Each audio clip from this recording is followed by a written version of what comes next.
Bueno, de vuelta acá, Federico Belensic y la escuela practicando la autoridad y estilo de vida internacional, desde España a Madrid. Quería hacer una enseñanza, una pequeña enseñanza sobre cómo oír la voz de Dios. En el nivel 1 de nuestra escuela enseñamos cómo oír la voz de Dios, y dentro de cómo oír la voz de Dios está el comprender sueños y visiones. Eso también es la forma de Dios hablar. Algo que con mi esposa Nora venimos practicando por muchos años es eh, la manera de hablar en el cristianismo.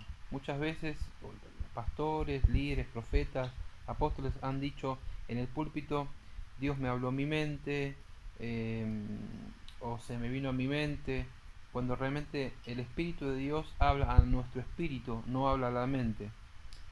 1 Corintios 2:9 dice que cosas que el hombre no vio ni conoció han subido, ¿no?, al corazón del hombre, pero para eso dice la palabra que el Espíritu de Dios sabe los pensamientos de Dios, y solamente el Espíritu de Dios puede hablar lo que el Padre quiere que nosotros escuchemos. Entonces, si solamente el Espíritu de Dios puede manifestar esto, entonces es por el espíritu que oímos las cosas, no a la mente. Entonces, también una forma de hablar es, por ejemplo, oí la voz de Dios en forma de pensamiento. Estás diciendo que oíste la voz de Dios, no que te vino algo a tu mente. No. Y también otra forma mala de hablar es decir, se me vino un pensamiento. Hoy cometí el error de mi esposa, por ejemplo, me fui a hacer la compra y no me dijo que tenía que comprar eh, un- una bolsa de ajos. Pero cuando yo estaba allá, ella lo pensó, pero entonces a mí me vino con un pensamiento. Esto se llama don de conocimiento. Entonces yo oí la voz de Dios en forma de pensamiento. Eh, entonces creo que Dios tiene que, el hecho de practicar constantemente, eso hace renovar y nos limpia, ¿no?, de malas enseñanzas y malas formas de decir las cosas. También otra forma de decir, por ejemplo, tuve una visión o una imagen, decís vi la voz de Dios en forma de visión o de imagen, ¿no? La visión es cuando es movida, e imagen cuando es como una foto. Y después sentí la voz de Dios como un dolor en tu cuerpo o un sentimiento sobre, por ejemplo, eh, siento la voz de Dios que te has estado sintiendo de esta forma, o siento la voz de Dios que tienes un dolor en tal lugar del cuerpo, ¿no? Entonces, como separar un poco las formas de cómo decir oigo la voz de Dios. Eso es esencial. Creo que una forma de, de- de que salga bien es practicarlo.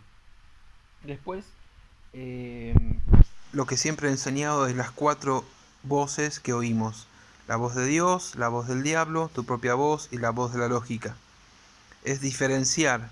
Mucha gente me dice: no, oí vos la voz de Dios, o le dicen a mi esposa: oí vos la voz de Dios, mejor vos y después yo.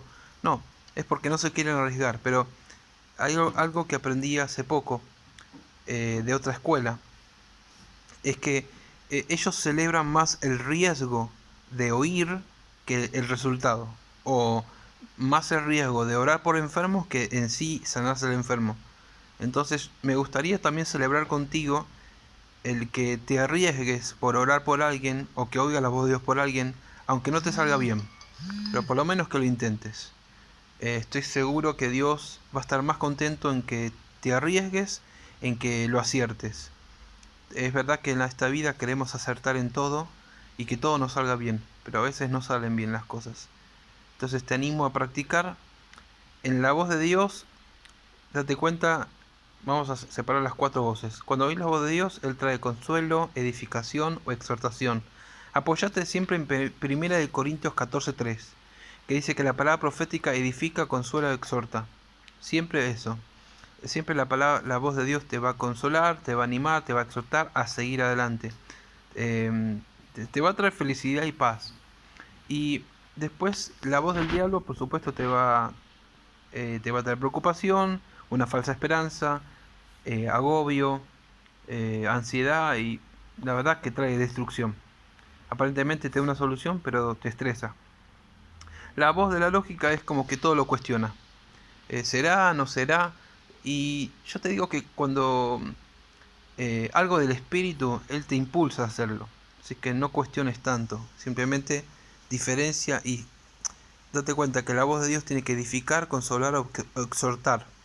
Si entra dentro de eso, animate y decirle a la persona, ¿te suena de algo? ¿Tiene sentido? Y lo decís.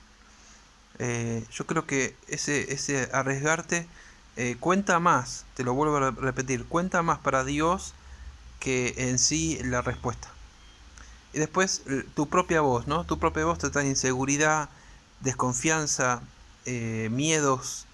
Entonces te das cuenta que no está hablando Dios.